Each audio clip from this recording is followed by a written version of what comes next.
Hello everyone, welcome back to our channel Law Administration. I am Advocate Shalin Rajput and you guys are watching Law Administration. In this video, we are going to take a topic of Indian Penal Code. We will be discussing or continuing from the previous video where we discussed the general defense of consent, covering from all the sections of section 87 to 92. So here in this video, we will be discussing the section 93, 94 and 95 that basically discuss the general defense of communication that are also related from trifle offences or trifling offences. So trifle offences are those offences which are small value of amount. So without wasting our time, let's begin with section 93. So section 93 talks about the general defense of communication. So what it states it, communication made in good faith, यानी कि कोई भी ऐसी communication आपने करी हो जो कि गुड फेथ में करी गई हो. मीन्स अगर कोई भी कम्युनिकेशन गुड फेथ में किसी से की गई है, that doesn't constitute any offence even if उस कम्युनिकेशन की वजह से जिस पर्सन को वो कम्युनिकेट किया गया था उससे अगर कोई हार्म हो जाता है, देन उसको वहां पे ये डिफेंस मिल जाएगा और वो उसको प्ली मिल जाएगा. सो let's see what it states.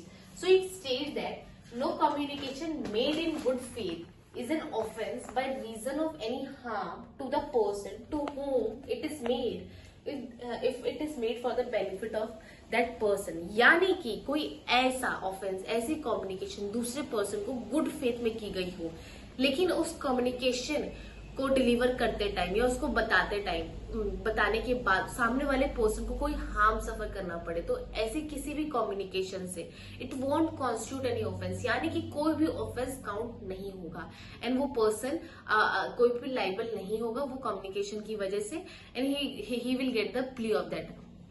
But condition यहाँ पे यही रहेगी कि सामने वाले पर्सन के बेनिफिट में वो बात करी गई हो, सामने वाले को जो उसने कम्युनिकेट किया था वो गुड फेथ में किया गया हो. सो आइए अब कुछ इलस्ट्रेशंस देख लेते हैं इसके regarding. Now see the illustration part. Here A is a surgeon and B is a patient here.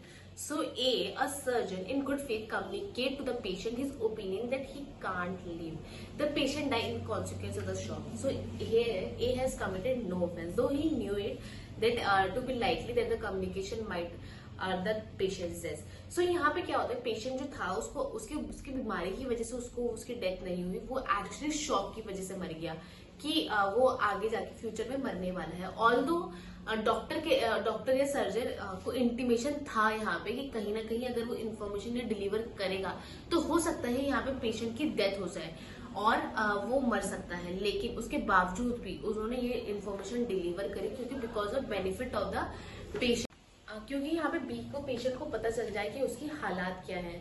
So because that communication was made in good faith and for the benefit of the patient. So यहाँ पे उसको surgeon को यहाँ पे पूरा उसको यहाँ पे कंसिडर नहीं किया जाएगा, उसको यहाँ पे प्ली मिल जाएगा.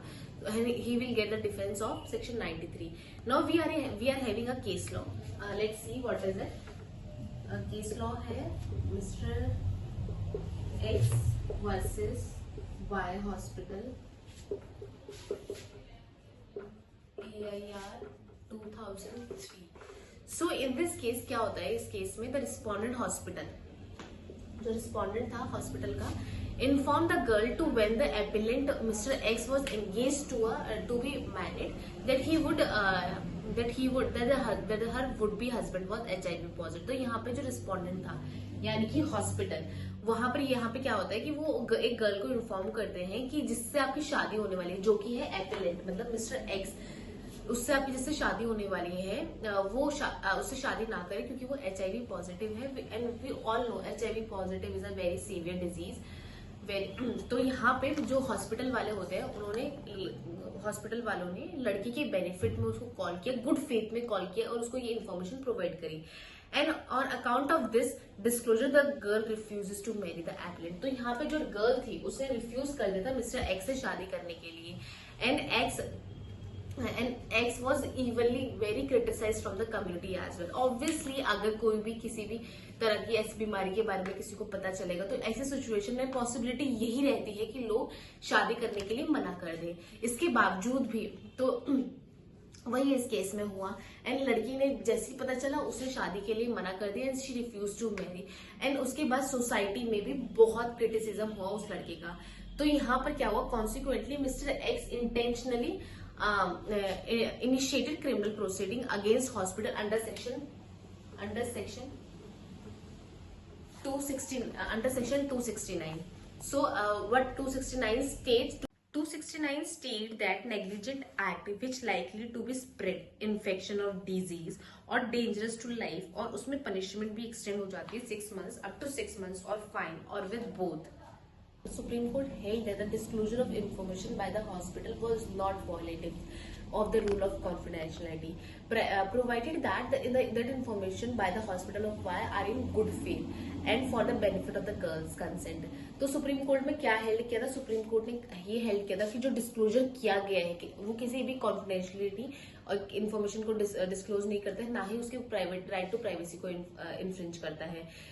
पर वो यहाँ पे हॉस्पिटल ने क्या किया था, उसने लड़की के बेनिफिट में, ये गुड फेथ में कि उसकी लड़की की गुड हेल्थ को खराब ना हो, इस वजह से उसने ये लड़की को इन्फॉर्मेशन प्रोवाइड करी थी। तो यहाँ पे हॉस्पिटल के ऊपर कोई चार्ज नहीं लगता, हॉस्पिटल को यहाँ पे सेक्शन 93 का बेनिफिट मिल जाता है, वो यहाँ पे क्लेम कर सकता है। आई होप कम्युनिकेशन सेक्शन आपको गुड जो कि गुड में है वो आपको क्लियर समझ में आया होगा।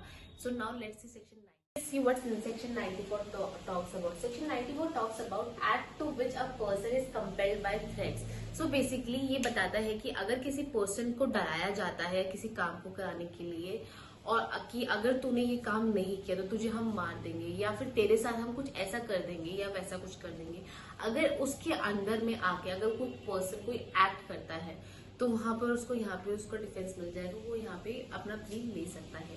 लेकिन इससे कुछ एक्सेप्शंस भी हैं, उसको आइए देख लेते हैं। According to section 84, no amount of mental compulsion arising out of threat of injury can under any circumstance accuse of causing death और causing of any offence against the state punishable with death.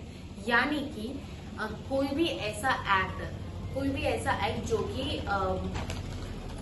कि death cause करता हो या फिर state के according punishable with death है, ऐसे कोई भी अगर एक्ट होगा तो वहां पर उसको उस बंदे को उसका एक्सेप्शन नहीं मिलेगा। तो सेक्शन 94 में कितने अमाउंट का लेवल है, कितना डराया गया है, क्या थ्रेट दिया गया है, क्या धमकी दी गई है, क्या इंजरी पहुंचाई है, वो सब मैटर तभी करता है अगर वो ऑफेंस किसी डेथ को कॉज नहीं कर रहे या फिर कोई मर्डर कॉज नहीं कर रहे हैं या फिर कोई भी ऐसी पनिशमेंट कॉज नहीं कर रहे हैं जिसकी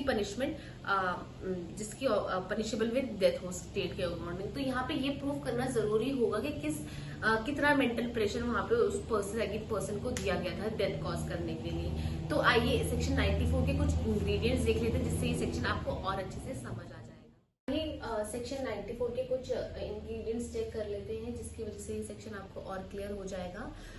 In order to justify an act under section 94, 3 main points must be proved. So आपको ये 3 मेन पॉइंट आपको प्रूव करने बहुत जरूरी है सेक्शन 94 का क्लेम लेने के लिए। पहला पॉइंट क्या है, that the person did not voluntarily expose himself to the constraint. यानी कि इट मीन्स कि जिस पर्सन ने जो एक्ट कमिट किया है उसने अपने आप को खुद की इच्छा से नहीं किया है, मतलब खुद को वो एक्ट नहीं करना चाह रहा था, उसको किसी फोर्स की वजह से उसने वो एक्ट किया है। Second, that the fear which promoted his action, the fear of instant death. यानी कि इसमें क्या होता है कि जो भी उसे थ्रेट दिए गए थे या फिर जो भी जिसकी वजह से उसने वो काम किया, वो जो एक्शन उसने किया है, so that was the reason of instant death, यानी कि जो भी इंस्टेंट डेथ की रीजन की वजह से उसने वो एक्ट किया है। तीसरा पॉइंट क्या है, that the act itself was done at a time when he was left with no option but to do it or die। यानी कि इस पॉइंट में क्या होता है कि अगर वो एक्ट नहीं करता है या तो उसको वो एक्ट करना पड़ेगा, नहीं करता है तो उसकी डेथ हो जाएगी। तो इस तीसरे पॉइंट को उसको प्रूव करने के लिए उस एक्ट को उसको करना जरूरी है, अगर नहीं करता है तो डाई हो जाएगी।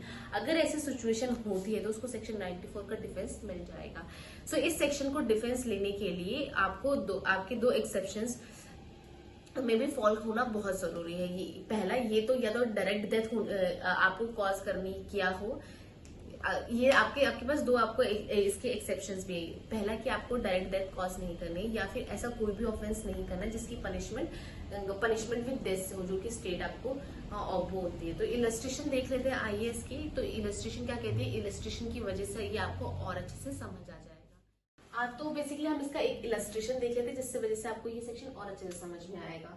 तो बेसिकली ये एक गैंग है डकॉर्ड्स का और ये है एक स्मिथ। ये एक घर में चोरी करने के लिए जाते हैं। तो वहां पे ये चोरी करने से पहले ये स्मिथ के घर जाके उसको उठा के ले आते हैं कि आपको इस घर का ताला तोड़ना है।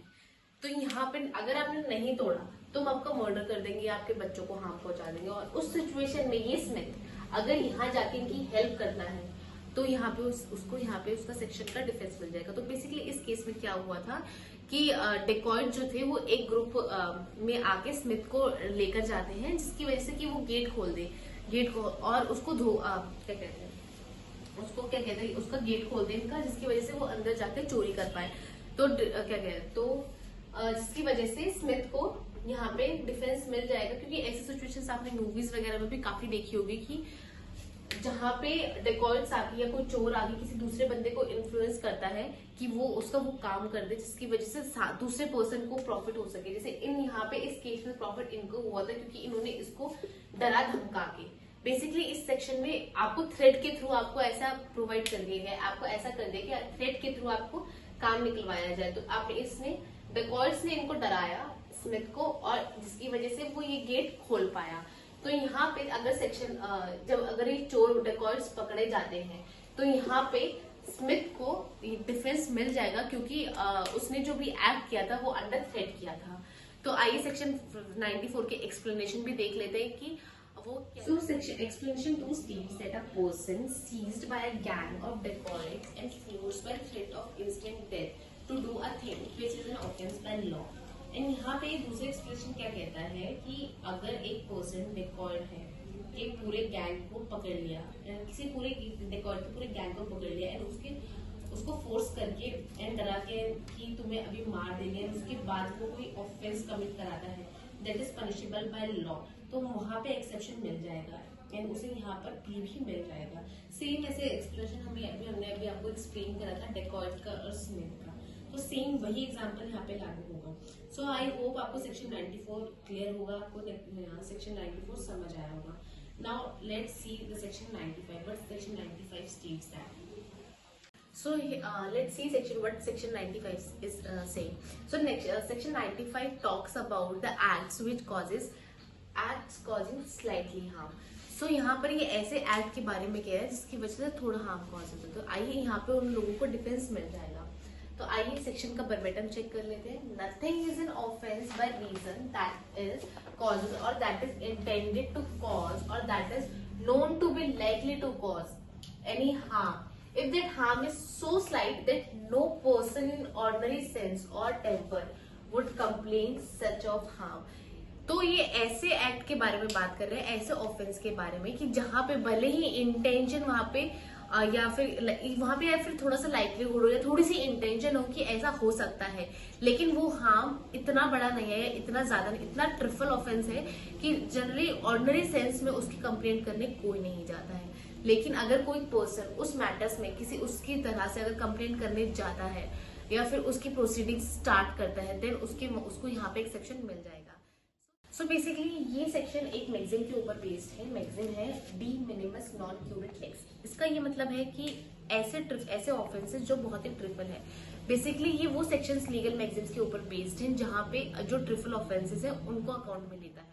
तो देख लेते हैं कि कौन कौन से तरह के एक्ट्स हैं जो ट्रिपल ऑफेंसेस में काउंट होते हैं। बेसिकली दो हमारे पास अभी गिवन है जो कि आईपीसी में भी गिवन है, तो हम वो देख लेते हैं। पहला है where a person take husk seed vessel etcetera almost valueless, guys ये याद रखना, valueless from a tree standing on government wasteland, कि कोई भी हस्क या seed vessel almost valueless from a tree, एक ट्री पर से ले लेता है कोई भी गवर्नमेंट लैंड पे, अगर ऐसे कोई सामान लिया जाता है तो वो बिल्कुल ट्रिपल ऑफेंसेस में काउंट होगा। दूसरा where the accused committed theft of a cheque of no value, यानी कि ऐसा ऑफेंस कोई भी थेफ्ट अगर कमिट होता है पर जिसपे जहाँ पे चेक पे ना ही अमाउंट है ना ही सिग्नेचर है, किसी वैल्यू का नहीं है, तो वहां पर भी वो सेक्शन 95 का क्लेम लेते हुए वहां पे बच जाएगा।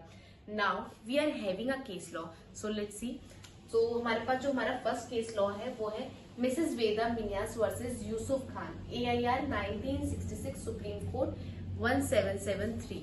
सो So the Supreme Court held this in case that Section 95 is intended to prevent the penalization of negligible wrongs or offenses of negligible character. So basically इस केस में सुप्रीम कोर्ट ने बोला था कि सेक्शन 95 को लाने के लिए इसका पर्पज ही यही था कि इतने सारे नेग्लिजिबल रॉन्ग हो रहे थे तो उनको इनसिग्निफिकेंट बेसिकली इनसिग्निफिकेंट या ट्रफल्स में वो काउंट हो रहे थे जिनकी कोई वैल्यू ही नहीं थी, उनको पिनलाइज करने से बचाने के लिए दैट सो इसको लाने की थीम ही यही थी. सो that was the basic theme behind the section 94. So and the same judgment was passed in Bindeshwari Prasad Singh versus Kali Singh. So इस case section so same judgement section 95 की इस case में भी repeat करी गई थी. So guys यही है सेक्शन 93, 94 एंड 95 का डिफरेंस, जो कि बहुत ही इजी था मेरे अकॉर्डिंग एंड ये आपको क्लास में भी आपकी हेल्प करेगा. सो आई होप आपको ये सेक्शंस क्लियर होंगे एंड आपको ये आंसर राइटिंग में भी हेल्प करेंगे, case laws, illustration and explain, जो कि हमने आपको काफी अच्छे से समझा दिया है. But still you want to clear anything else, you can go through books, bare act and you can even ask me in the comment sections. In our upcoming video will discuss section 96 to 106 जो कि private defence के ऊपर होगा and I am pretty sure वो video थोड़ी लंबी ही जाने वाली because of there are lot of sections that will cover in that section, in that video. So I personally counted the cover with the entire portion of right to private defense in one video, in a single video. So this was it guys, and stay tuned with our channel, and if you have any query then you can feel free to write in the comment section, and if you like the content and explanation then please hit the like button and please subscribe our channel as well, and see you in next class guys. Bye.